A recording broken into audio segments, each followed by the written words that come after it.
Hi, I'm Vanessa Adams, the lead author of our study looking at potential risks to new environmental offsets. The world carbon market is currently valued at $176 billion, and some of these funds can be leveraged to support conservation programs.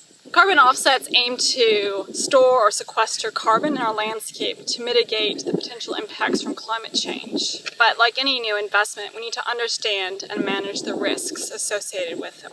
If a farmer sells carbon offsets for trees he's planted, but fire takes out those trees, he might be liable to pay back those lost offsets. This risk might be a barrier to new landholders wanting to enter the market, and this is a risk that we should be able to understand and mitigate to make sure that we're increasing participation in these new markets.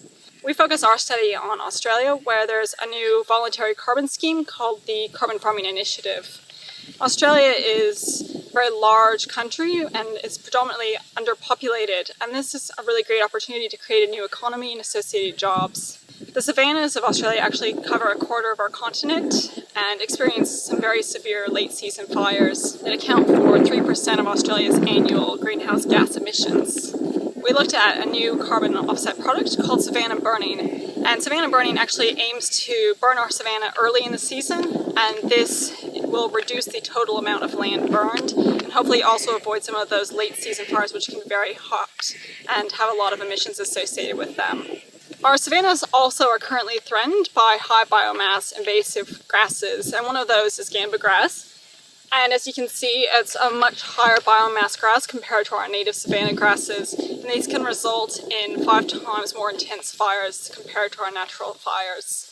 For a landholder wanting to engage in savanna burning, having gamba grass is a problem in 2 major ways. First, any land that is invaded by a grass like gamba grass has to be excluded from savanna burning, so that's lost income. But additionally, a fire coming off of a gamba grass patch might be very intense and spread onto neighboring land, and if this occurs, then that might result in additional fire and therefore additional emissions for that land, and therefore reduce the amount of income that can come from abatement activities. Really, the minimum activity that we'd recommend for landholders engaged in savanna burning is to control their gamba grass.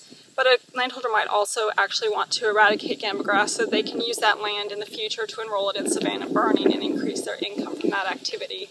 We wanted to estimate both the spatial and financial extent of the risk from gamba grass to savanna burning. Of the land that's eligible for savanna burning in northern Australia, 75% is actually also highly suitable for gamba grass. And we estimated that the maximum revenue that a landholder can get from savanna burning for 1 hectare of land is $1.92 each year, whereas it costs on average $40 a year to manage that same hectare of land if it's invaded by gamba grass. This means that a landholder controlling 1 hectare of gamba grass would need to enroll an additional 290 hectares of land into savanna burning just to recuperate the costs of that management activity. But our study also did find some ways forward in terms of safeguarding savanna burning as a viable offset mechanism. So, for example, we found that 16% of invaded properties currently also have very small invasions, and that means that for a one-time investment by government of $200,000, we can eradicate those infestations and safeguard those properties and savanna burning activities.